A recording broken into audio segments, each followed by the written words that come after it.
히브리서 12장 1절에서 3절까지 함께 교독합니다.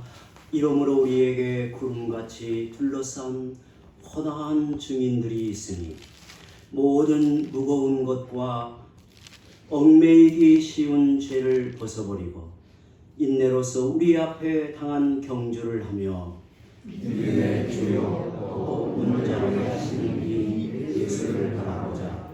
그는 그 앞에 있는 기쁨을 위하여 십자가를 참사 부끄러움을 개의치 아니하시더니 하나님의 보좌 우편에 앉으셨느니라. 함께 읽습니다. 너희가 피곤하여 낙심하지 않기 위하여 죄인들이 이같이 자기에게 거역한 일을 참으신 일을 생각하라. 아멘.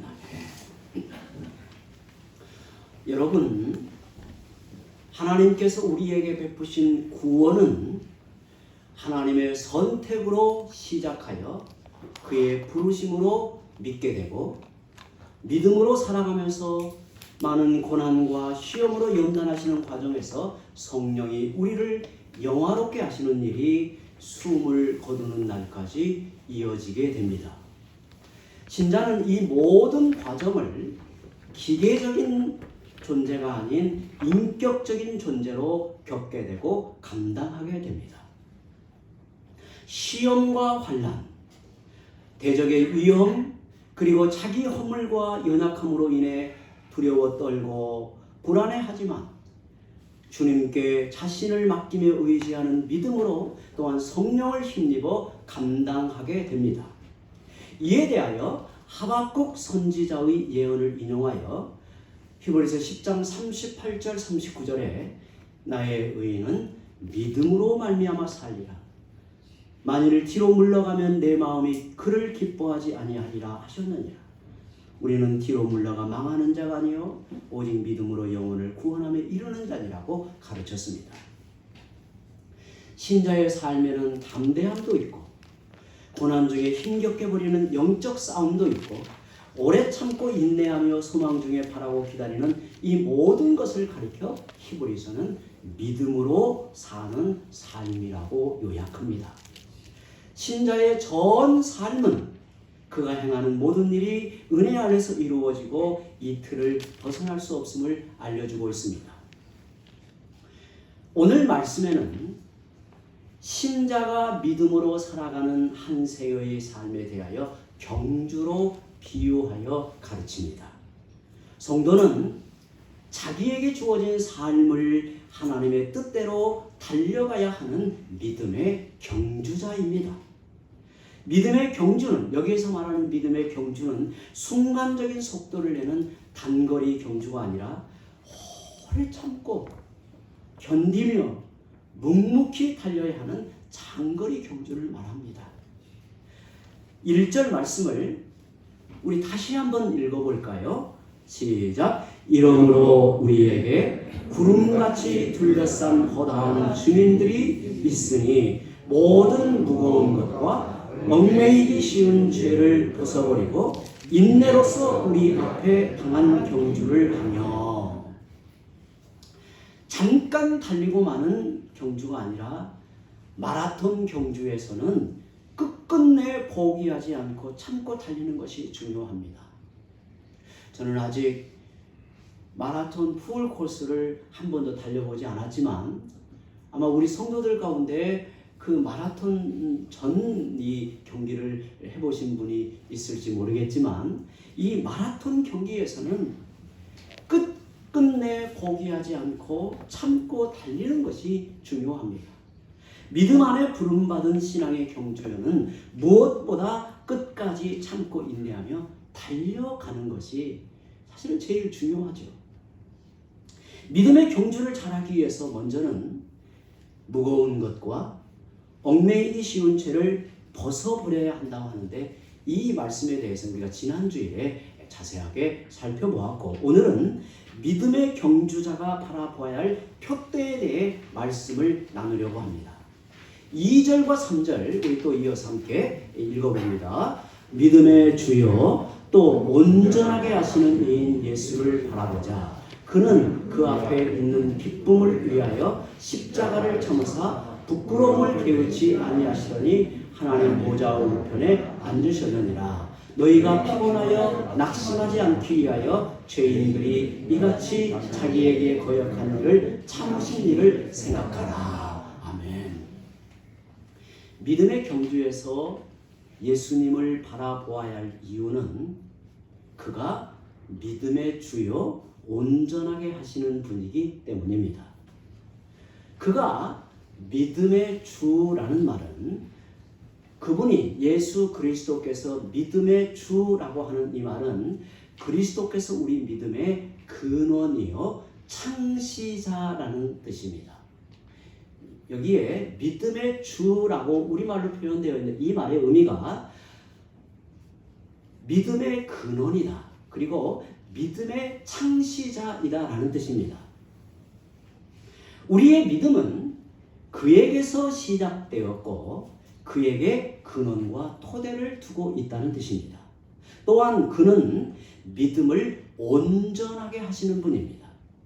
그리스도를 떠나서는 우리의 믿음이 온전하지 못하고 믿음은 오직 그리스도를 통해서 완전함에 이른다는 뜻이에요. 여러분, 믿음으로 사는 자가 그리스도를 바라보는 자세는 단순히 그를 모범으로 삼고 그를 닮고자 하는 것이 아닙니다. 우리의 믿음이 그리스도 안에 근원과 토대를 두고 또한 우리의 믿음을 온전하게 하시는 분으로 바라보는 것입니다. 우리가 이 말씀을 얼핏 읽으면 우리가 그분을 모범으로 삼고 그를 닮아가는가 보다 이렇게 생각하기 쉽지만 이 말씀을 자세하게 찬찬히 읽어보면 우리의 믿음이 그리스도 안에 근원과 토대를 두고 또한 우리의 믿음을 온전하게 하시는 분으로 바라보라는 거예요. 그에게서 떠나 멀어지는 순간 믿음은 흔들리고 무너지기 때문에 그리스도를 바라보는 것이 중요합니다. 달리 말하면 그리스도를 떠나서는 믿음으로 사는 삶이 불가능하고 믿음으로 살아가는 힘과 능력이 그리스도부터 온다는 사실입니다. 믿음의 근원이요 온전하게 하시는 예수님을 바라보고 그에게서 시선을 떼지 말라고 하는 겉면에는 이런 중요한 뜻이 담겨져 있는 거예요.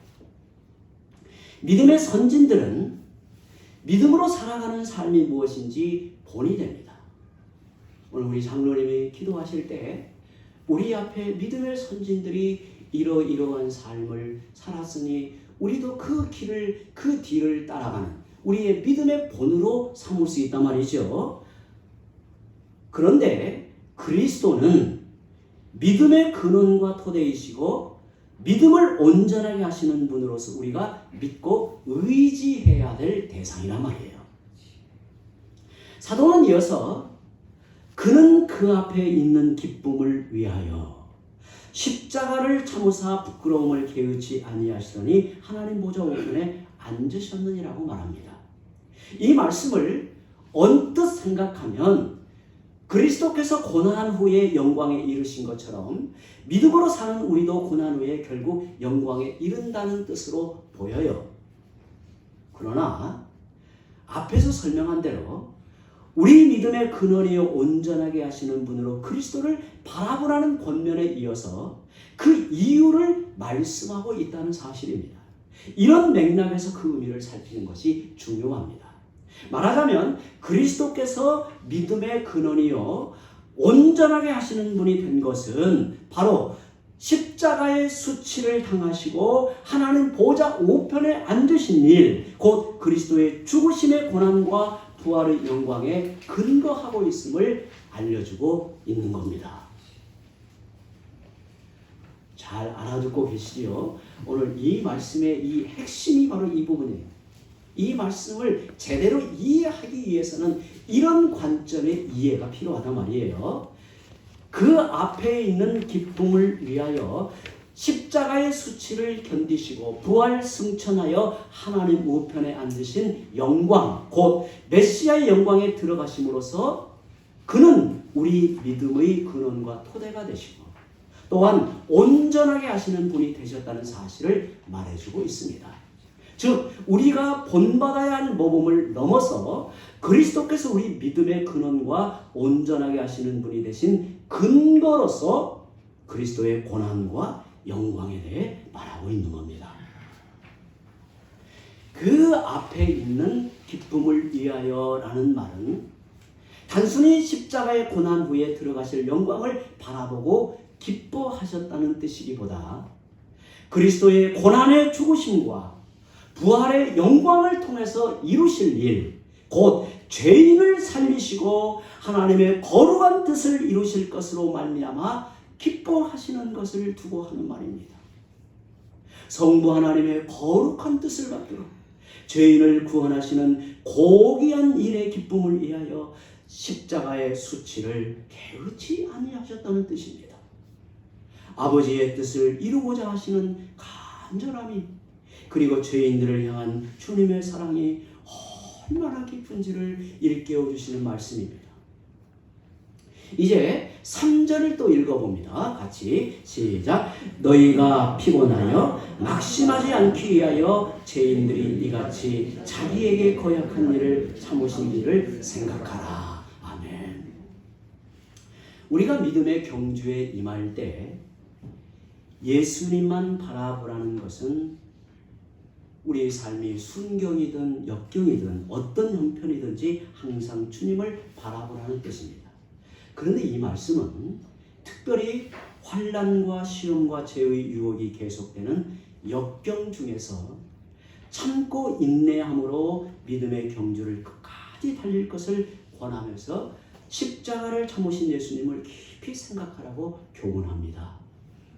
죄인들이 이같이 자기에게 대적한 일을 참으신 그를 생각하는 말씀은 앞에서 언급한 십자가, 곧 죽음의 고난을 가리키고 있지만 이 고난은 예수님이 전하신 복음을 거부하되 그가 메시아임을 부인하고 핍박하고 죽이기까지 한 것을 염두에 두고 있습니다. 여러분, 주님이 이토록 참으신 이유는 영광의 주님, 하나님의 아들이신 그분이 이토록 십자가의 수치와 멸시와 저주의 고통을 참으신 이유는 우리 영혼이 기진하여 낙심하지 않도록 하고자 함인데, 이렇게 참으신 주님을 깊이 생각하라고 권한 내용이 언뜻 보면 주님이 한없이 참으신 이런 인내가 우리에게 본이 되어 우리가 더욱 인내하도록 격려하고 다독이는 말씀으로 생각하기 쉽습니다. 그러나 여기서 십자가의 고난이나 수치는 우리가 감당해야 할 고난의 전형이라기보다는 우리 믿음의 근원이고 온전함의 토대와 근거로서 제시된 만큼 그 의미가 매우 깊은 것입니다. 말하자면 그리스도의 고난이 우리가 겪는 환난과 시험을 감당할 수 있게 하는 근거와 토대임을 알려주고 있습니다. 주님이 이런 고난을 당하셨으니 우리 앞에 있는 고난을 감당할 수 있는 것입니다. 주님의 고난은 우리들로 하여금 고난을 감당할 수 있게 하는 힘과 기반이 됩니다. 그 은혜가 죄와 싸우는 우리 영혼이 기진하여 지치거나 쓰러지는 것을 막아주는 것입니다. 성도 여러분, 믿음의 주요 또 온전하게 하시는 예수님을 바라보자고 간곡히 권함으로써 믿음의 경주에 임하는 우리의 시선이 언제나 그리스도를 향해 있어야 함을 일깨우고 있습니다. 죄인을 살리시려는 하나님의 뜻을 이룸으로써 얻게 될 기쁨을 위하여 십자가의 수치를 게으르지 않으시고 묵묵히 감당하신 후 영광에 들어가신 그리스도에게서 한순간도 눈을 떼지 말라고 권합니다. 그리스도를 바라보되 우리가 어떠한 그리스도에게서 눈을 떼지 말아야 하는가가 중요하단 말이에요. 우리는 그리스도를 바라보라, 그리스도를 생각하라 하면 막연한 그리스도, 자기가 좋아하고 생각하는 그리스도가 아니라 오늘 말씀에서 이루고 있는 그리스도, 우리의 구원을 위해, 영혼의 구원의 완성을 위해 기꺼이 십자가의 수치와 저주의 고통을 다 당하신, 그리고 우리의 믿음의 근거요 토대를 이루신, 그리고 그 십자가와 부활을 통해 우리의 구원의 완성에 이를 믿음을 온전하게 하실 그리스도를 바라보라 하는 거예요. 그 그리스도를 바라보라. 죄인들이 자기를 회방하고 죽이기까지 거역한 일을 묵묵히 참으신 것을, 그리고 주님이 이토록 참으신 것은 우리 영혼이 기진하여 낙심하지 않게 하려 하신 것을 깊이 생각하라고 말합니다. 그가 그리스도의 고난을 당하시고, 그가 십자가의 고난을 당하시고 부활하여 하나님 보좌 우편에 만왕의 왕으로 좌정하신 것은 온갖 환난과 시험을 당할지라도 인내로 믿음을 지키며 살아가야 할 신자들의 영혼이 기진하여 낙심하지 않게 하시려는 것을 깨달으라는 뜻입니다. 죄인을 위해 죽으시고 부활하여 영광에 이르신 그리스도로 말미암아 연약한 죄인인 우리가 환난과 죄의 유혹에 맞서 싸우며 믿음을 지키게 된다는 것을 일깨우려고 하신 말씀입니다. 이런 은혜를 베푸시는 그리스도를 힘입어 우리는 비록 한없이 연약하지만 어려움을 겪을지라도 믿음을 지키며 살아갈 수 있는 것입니다. 성도 여러분, 믿음의 경주에서 중요한 것은 우리가 달려가야 할 신앙의 표대에서 우리의 시선을 떼지 않는 것입니다. 믿음의 주요 또 온전하게 하시는 예수님을 바라보라는 거예요. 그분이 우리 앞에 누구이신가를 분명히 알고 바라보라는 것입니다. 우리 안에 믿음을 일으키시고 온전하게 하실 예수님이 우리를 위해 십자가의 수치를 참아내셨습니다. 그래서 우리의 구원을 이루셨습니다. 믿음의 경주에서 낙오되지 않으려면 그리스도를 끝까지 바라봐야 합니다. 자기 앞에 있는 기쁨을 위하여 십자가를 참으신 주님을 생각하고 죄인들이 자기에게 거역한 일을 참으신 그리스도의 인내를 생각하며 우리도 인내로서 우리 앞에 있는 믿음의 경주를 달려가라고 말합니다. 우리 함께 기도합니다. 사랑하는 주님,